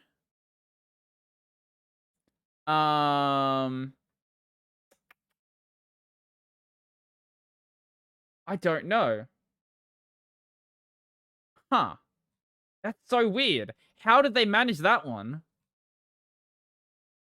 I don't know, but hey, if you want to Switch and you're in Australia, I guess go and buy it from Big W and you'll get a game and it'll be cheaper. So you could sell the game and yeah. Yeah, that's very confusing. EB Games is weird with pricing sometimes. If you don't know, EB Games is the Australian version of GameStop. I was gonna say GameSpot. No, that's the Game Journalist website. Yeah, it's the Australian version of GameStop. And if you know anything about GameStop, you'll know the pricing can be weird sometimes and way more than it should be. Actually, on that note, let's go to Oz Game Shop. Oz Game Shop, if you don't know about it, is basically the best website in the entirety of Australia to actually buy games. Because the problem with Australian games is they are excessively overpriced. For seemingly no reason. But on this website, it basically goes and imports the US version and cuts out the Australia tax. Yeah. Like, I don't know, like, why games in Australia are so expensive. Plus, this doesn't have a brick and mortar store, so that also does help out as well. Let's find out how much a Switch is. Surely it's going to be cheaper here. I haven't checked it, but it could be. They might not even be selling consoles. No, can I look at a console? Wait. Gaming. Actually, they might not even sell the console itself. They might only just sell games. Okay, they only sell games. Okay, that's sad. Okay, well, I can't save a shitload of money then. Like, new games in Australia usually are, like, at the $90 or $100 range. A lot of the time here, you can save at least, like, $10 or $15, which is really nice. And for older games that still end up being, you know, as expensive as they were, like, day one, like, here, you can get them so much cheaper. Like, look at this. Persona 5 Royal. $48. Now, if we go to EB Games, let's find out how much they're selling Persona 5 Royal for. Because I guarantee it's not $48. Wow, actually they are. That's okay. They're having a sale. Okay, if they're having a sale, so we can forget that one. Usually it'll be more expensive. So forget. Okay, that completely forgets about my point. But in a lot of cases, the games are considerably cheaper. Let's see, GTA 5.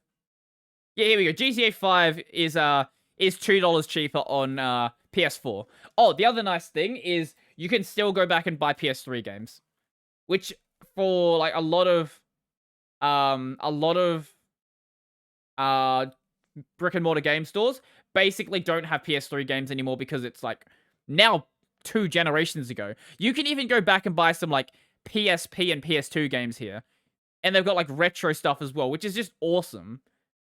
Oh wow, they've got copies of the Naruto Uzumaki Chronicles games. What the hell? Obviously, they don't have that many games because, you know, it's an ancient console, but it's still cool to see that there is a very easy way to get games like this. Like, look at this. You can even go back and buy, like, SNES stuff. This is just cool. Oh, actually, no. This is a re-release SNES stuff. Okay, forget this. This is not as cool as I thought it was. But having the option there to, like, buy PS2 and Wii games is cool. Yeah. I recommend Oz Game Shop. If you don't know about Oz Game Shop, good guys. It's probably cheaper to buy from a US store, so if you're, you know, not in Australia, don't buy from there. But for the Australians, avoid giving your money to like JB Hi-Fi, EB Games, Big W maybe give you money to because they apparently are charging not that much for a Switch, which is good.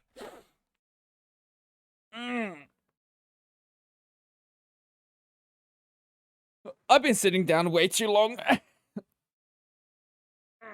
Make sure you stretch when you stream or something. I don't know. I've gotten through.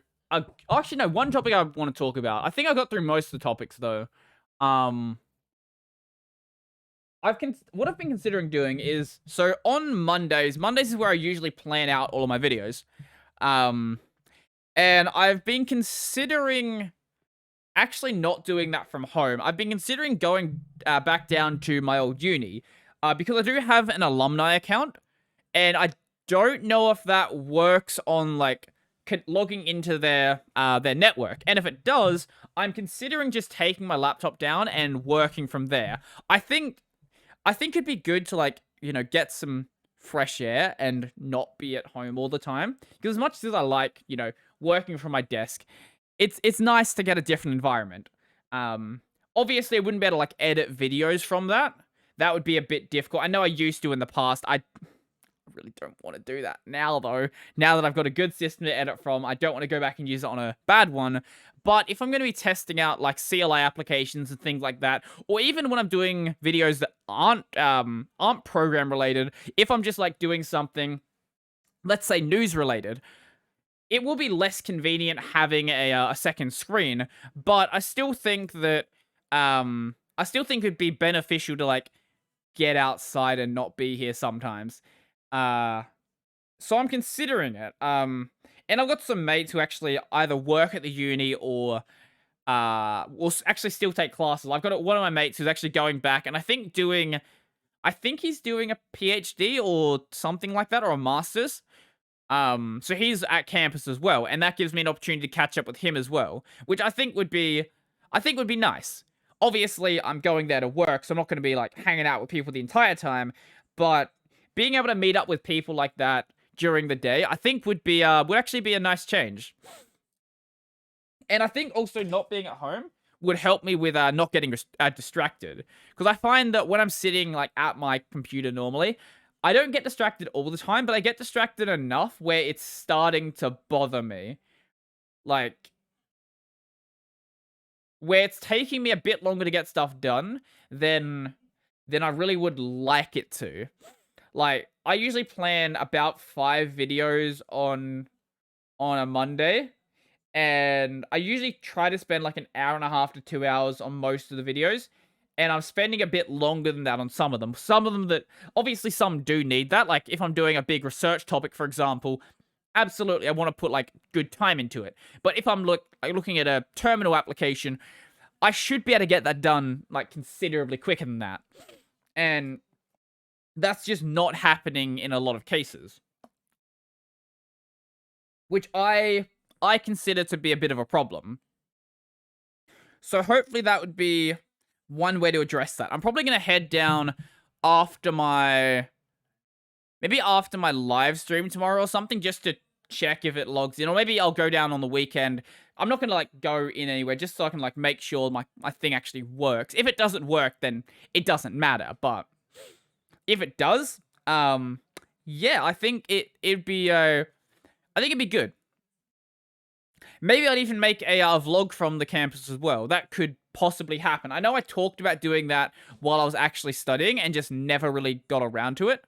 But I think maybe doing it now would actually be kind of fun. I could be that weird guy who's not studying anything, who could just walk around campus all the time. I'll become the legend of the campus. The one that all the students are now afraid of. Maybe not. Maybe that's a bad thing to do. The other part of it I think would be fine, but maybe that part specifically could be a slight problem. Things that are not slight problems though is I've been keeping an eye on how the podcast is doing. And I think it's just past it. Nice. So when I look at my podcast statistics, I typically, ignore this dip. This just came out today. So of course it's going to be low. I typically judge how well the podcast is doing based on the lows. Like, obviously the peaks go up quite high, but I judge if the podcast is growing based on how well the worst performing episodes are doing. And in this week, this just hit 100 views on, like, something that's not, like, a high performer. That one hit 174, so obviously I've hit, like, way more in a week, but you can see that the podcast is very steadily growing, which I think is a sign of hopefully me making better content, I think? I don't know. Let me know on YouTube if the podcasts are better than they were back when I would get 2 views in an entire week. Hopefully they are. But I don't do the podcast for money, as you can see. Like, you can get sponsors on Anchor. It's just that it's not available for for Australia right now. It's only available. I think it's still only available in the US. Yeah. So I don't make any money on the podcast, at least on YouTube. I make a bit on Odyssey. But I still like the idea of seeing the podcast grow, so I can get what I'm trying to say out to more people. And maybe, I don't know, maybe by the end of the year, we'll be at, like, I don't know, 150 or so. That would be really cool. I know the video version does well on some episodes. So I've noticed the Connor episodes aren't really doing, oh my god. Fuck, wait, you can't see it. I'm gonna... Oh, no, you can't see it because you're gonna be on a different screen. I can bring it up. I can bring it up on YouTube. I was just looking at the stats of my my episode. And I remember that someone did this, but it didn't click with me until just now that it had happened. So, Robertson went and sent the podcast over to Cyan, the VTuber I talked about last week. And she went and commented on the fucking podcast. Thank you, Cyan. I appreciate it. And now people are trying to get me to debut as a VTuber, which might happen. If people keep bothering me enough about it, I might just have to do it just to make people shut up. It's not the plan currently, but we'll see. But yeah, as I was saying, the Connor episodes aren't doing that well. They're actually being like my worst performers right now. And I don't know, I like talking to Connor, but I think that the episodes that come out from that aren't the most exciting. I don't know. I might stop doing the Connor episodes for a while. Like, the solo episodes do considerably better. So presumably that means that people are enjoying them more. That's how that logic works in my mind. But maybe I'm imagining it. Did the new Hex episode do better than the old one? Wait, Hex, if I just look up Hex DSL, surely the new one has done better than the old one. Not yet. Okay. It's on track to do better, I think. So that one... Okay, maybe it's not on track. The old one just did better. Sure, whatever. I want to bring Unfor onto the podcast, talk about that. There's a couple other people I want to bring on. It's cool that more people are starting to discover it. That, I think, is cool. And it's cool that more people are watching more of it, so that indicates to me that people are enjoying it. I make the podcast because I enjoy talking. Like, if I didn't enjoy talking, I wouldn't like be making YouTube videos to begin with, but I enjoy just rambling off the top of my head for like a couple of hours, and that's just what this ends up being. So I enjoy the solo episodes, I enjoy the guest episodes. As I said, Connor I might stop those for a while. That's what I'm thinking. Maybe I'll bring him back in like 14 episodes instead of 7 episodes, but that's my thought right now. I do need to send DMs to people though, and actually ask them to come on. That's my problem with that's my problem with bringing people on. I forget to message them, and then I'm like, hey, I keep doing solo episodes. Yeah. It's a problem of my own making. I could very easily have like a guest on every episode. But I'm also lazy. I don't know, maybe it's less lazy to message someone than talk by myself for 2 hours. Maybe. But the messaging someone, but hey, look, you might get rejected, so like you don't want to do it. That's the whole thing. Even though like there are people I know who I've brought on before who I know would say yes, like Hex for example, who I could just message straight away and be like, yo, you want to come on? And be like, yo, when? But when it's new people, you know, there's always there's a slight little worry they just won't say yes, or they'll like ghost you for a while. Yeah. I get it though, people are busy. It would just be nice if everyone it would be nice if everyone just responded. Even if it's not a good response, just the tiniest response being like no.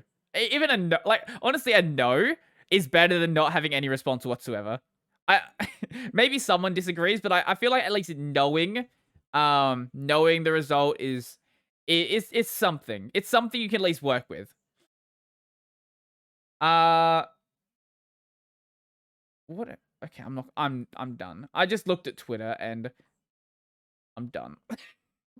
So we are getting close to the end anyway. So let's see. Who do I want to say you should go check out? Let's go to my YouTube subscriptions and find someone to mention. I think you should go. Actually, yeah, that's a good one. I think. Can we stop? I think you should go check out the Trash Taste Highlights channel. I never watched like the full Trash Taste stream, because these guys, or I guess the whole podcast, these guys are so good at clipping. They clip out basically the entire episode. Like you can literally rewatch an entire episode of their podcast from the clips. That's way more effort than I have, but they also have like a company backing them. This is just insane. And the thumbnails are actually pretty good. Which is why I potentially am partially stealing their style. But they do it better. But yeah, go watch Trash Taste Highlights if you want to hear random stories from the Anime Man, Gigark, and Sea Dog VA, I guess. That's all I have to say, really. There was a bit earlier in the podcast that I have to go back and actually cut out. I showed someone's email address, and I should probably fix that. Yeah, I'll do that. So I think that's gonna be pretty much everything for me. Before I go, I want to thank my supporters. Wait.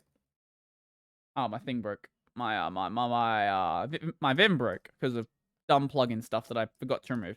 A special thank you to Joachim, Donald, Logan, Michael, Andrew, Mitchell, Nathan, David, Carl, Will, Brennan, Chica Mento, Jamie, Joseph, Josh, Michael, Peter, Stephen, Tears Through, Tony Tushar, and all of my $2 supporters.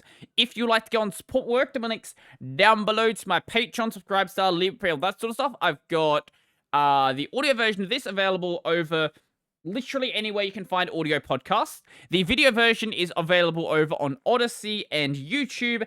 And my main channel is Brodie Robertson No, it's not Brodie Robertson Plays. It's Brodie Robertson, where I do Linux videos. My gaming channel, on the other hand, that is Brodie Robertson Plays, where I live stream twice a week.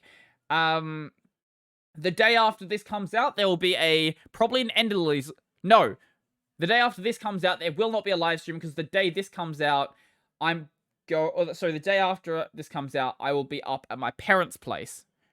But the following week, there will be live streams. And then there's also live streams on the main channel as well. Will there be guests on this next week? Probably not. Will there be guests at some point in the near future? Hopefully. Yes, hopefully there will be. Maybe a certain VTuber that was mentioned in this when she eventually decides she's up for it. Yeah. That'll be everything for me, and I think I'm out. Yeah, and I'm out. Actually, that's one thing. I've been testing a slightly different outro. I'm not sure if I like the this thing, this like spirit finger thing, or if I like the salute thing. I'm not sure which I prefer. I'm switching back and forth in some videos, and I still haven't worked out which exactly I like. Because when I say hi to people, I usually do the salute thing. So it sort of makes sense in the real world, but it also feels weird after how long I've been doing this to not do this in a video. So I don't know. I'm out. I don't know. Pick which one you like. Let me know in the comment section down below.